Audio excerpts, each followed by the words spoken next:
Uma pessoa com o perfil do criminoso da Vitória, é quase que, assim, é muito difícil. Até a gente, assim, eu leio muito sobre isso, né? E eu gostaria e quero acreditar na ressocialização, mas eu não consigo acreditar na ressocialização dessas pessoas. O que eu gostaria é que, né, isso fosse para um departamento especializado, para que nós pudéssemos, né, inclusive... Qual que seria o melhor para esse caso? O DHPP, DHPP, sem né? a menor sombra de dúvida, né? Onde você vai ter lá, né, equipes especializadas, equipes dedicadas, para que a gente pudesse... Porque, de novo, vamos pegar, no caso da escola de Sapopemba, que a gente até trouxe aqui, que tem ligação com o Discord, a delegacia diária cuidou do homicídio da Giovana, daquela menina. Mas quem vai fazer todo o trabalho para identificar todos os mandantes, porque aquele menino foi mentorado também, foi o DHPP. Entende? Porque senão a gente fica só num pedacinho e esquece todo o restante. De novo, quantos outros casos podem estar envolvidos?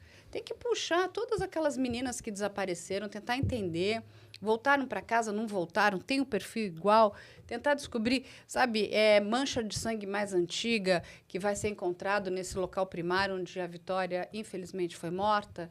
Que outras informações a gente pode tirar dali? O criminoso do caso Vitória precisa passar por um perfilamento criminal, gente. O que quer dizer isso? É uma análise até para verificar a periculosidade dessa pessoa.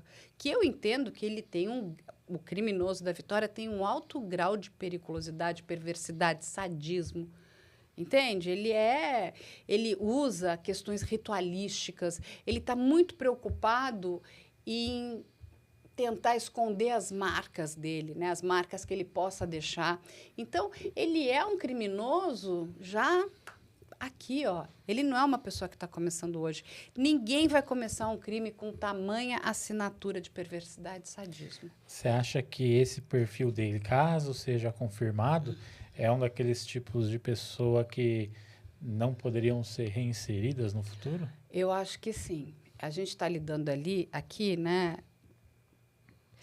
E assim, tem alguns criminosos, meus amigos, que não têm condição. Quando a gente pensa ali no Maníaco do Parque, no Champinha, no Vampiro de Niterói, né? São perfis, quando você pensa no Jack da Bike, que estuprou mais de 100 mulheres, tem vários. O próprio criminoso estuprador da Raquel Janofre, aquela menininha, né? Todo o banco de perfilamento criminal nasce com o caso Raquel Janofre.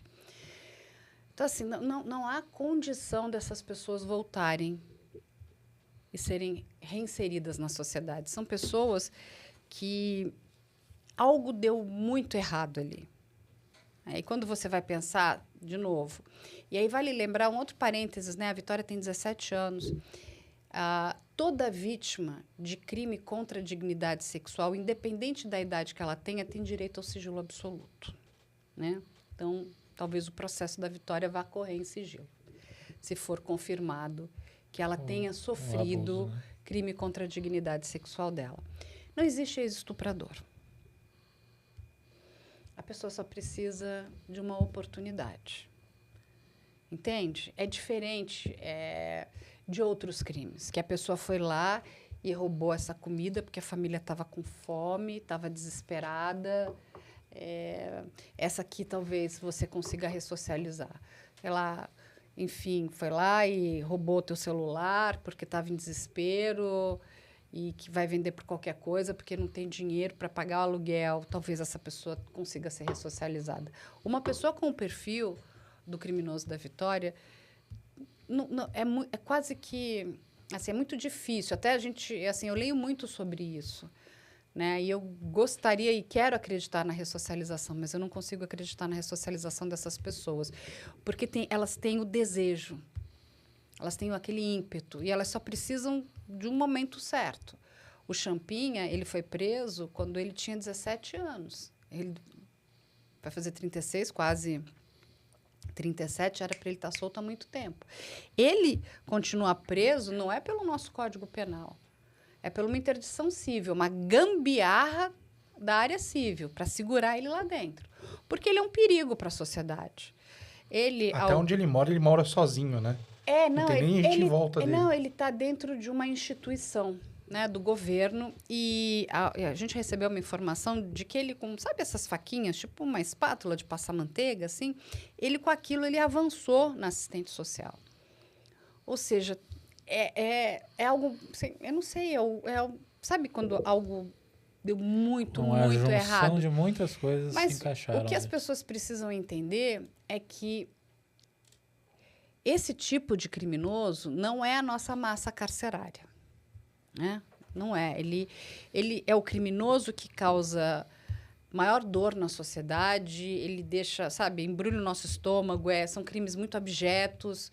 Então, quando a gente olha isso, parece que toda a nossa população carcerária é composta desse tipo de pessoas. Isso não é verdade. E digo mais, a própria população carcerária tem dentro, eles estabelecem que são regras deles ali, isso não é tolerado. Tanto que um criminoso, que na grande maioria das vezes, quando ele é descoberto, ele acaba, inclusive, se declarando. Por quê? Porque ele acaba tendo direito a um seguro. Ou seja, ele não vai ficar misturado, porque se ele ficar misturado, ele vai acabar morrendo. Porque a população carcerária não admite esse tipo de crime. Eles gostam lá de gente de ladrão, traficante. Agora, esse tipo de criminoso, nem os criminosos querem ter que lidar com esse tipo. Então, eles acabam sendo mortos, sofrendo. E aí, o Estado, como é obrigado, né, a cuidar do bem-estar lá do determinado detento, eles vão para um sistema chamado sistema de seguro. Ou, dependendo da gravidade do crime, se for um serial estuprador, tem penitenciárias que só vão ficar com esse tipo de presos. Mas quando a gente para pensar na quantidade de crimes que esse criminoso possa ter cometido, a média de pena dele pode chegar a 120 anos. Mas ninguém cumpre mais do que 40 anos. Então, ele pode ganhar 120 anos de detenção, mas ele não passa de 40 anos de cumprimento de pena.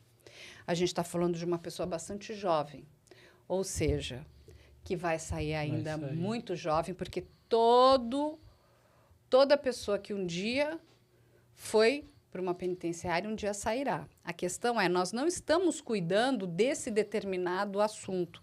Entende? Eu acho que tem muita lacração. Fala, sabe aquela coisa, sabe, para fazer espuma e fumaça?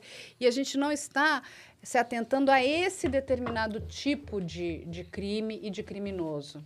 Os nossos legisladores, porque as pessoas, a justiça solta, a justiça é porcaria.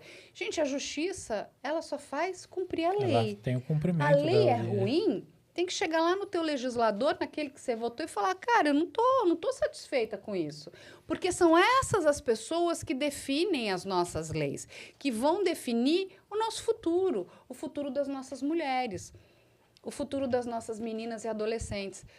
É seguro? Não é seguro para uma mulher andar no transporte público. Isso é muito triste. Cada dia menos, né? O sinal que a gente perdeu é quando tem que separar um vagão em alguns lugares, porque os caras não conseguem estar no mesmo vagão. Isso para mim é o sinal que a gente perdeu. Nós perdemos. Que é isso? Outra questão muito grave, a gente tem que parar para entender a questão do stalker, porque muita gente acha que é uma brincadeira. Não! Olha aonde pode chegar a obsessão de uma pessoa. Porque isso aqui, se ficar confirmado, tudo isso que está sendo trazido, é uma pessoa obcecada. E aí não tem passionalidade. Você me pertence. Você será meu. Sabe aquela coisa? Stalker não tá nem na lei ainda, né? Não, a gente tem o crime de stalker. Ele, inclusive, tem a pena é alta. Então, mais uma, se ficar tudo comprovado, enfim, é mais um crime que essa pessoa responderá. Então, assim, mas a gente tem que tomar... Nós não temos, sabe o que falta, Marcão e Padim? A gente não tem política pública. A quantidade, a gente recebe diariamente uma quantidade enorme de pessoas pedindo ajuda. Eu tenho um stalker, tem uma pessoa que está me perseguindo. Para a grande maioria das pessoas, a gente fala, pelo amor de Deus, primeira coisa, fecha suas redes sociais. Né? Dá uma sumida, né? E não é só isso, porque o stalker tá olhando tudo que você faz. Ele Você tá sabe postando tudo, lá, ele você sabe tá que você alimentando. gosta. É. Então tem gente que começa a receber as coisas mais inadequadas, recebe presentes. Ela falou, mas de quem você está mandando esse presente? E assim, e aquela coisa que pode parecer boba, ai, mas recebi um presente, recebi flores, de repente é uma pessoa que está obcecada e vai num crescente, porque aquela pessoa quer ser correspondida. Né? Só que, não, mas eu não quero nada com você, mas é o teu stalker. E tem muitos casos, olha, a quantidade é muito grande.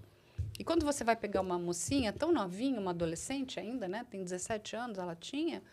Olha o fim trágico da Vitória. O fim trágico. E assim, é muito triste. Ah, mas nós deveríamos poder mostrar. A gente deveria um monte de coisa. Mas como a gente não sabe com quem a gente está lidando, de novo a gente vai voltar para uma questão chamada educação digital. A gente tem tudo isso aqui, a gente não sabe usar. Todo bom papo precisa de uma bebidinha pra acompanhar. Faltava isso no Elementar, agora não falta mais, Marcão. Não falta, graças a Magu Bebidas, que agora é nossa parceira. Foi a primeira empresa a criar um Moscomule que já vem pronto pra beber. Vem até com a espuminha e a caneca. Licores maravilhosos, incluindo o doce de leite que tá aqui na mesa. Aqui, meu Deus, sabores incríveis. E a cachaçinha no barril de carvalho, que é pra quem gosta aqui. Sensacional, DVD. Faltava bebida no Elementar, não falta mais e também não pode faltar na tua casa. Então entre em contato agora com Magu Bebidas. @Magu Bebidas no Instagram, atendimento 24 horas por dia, entrega em todo o Brasil, receita de família, cuidadinho ali de artesanal, mas qualidade industrial.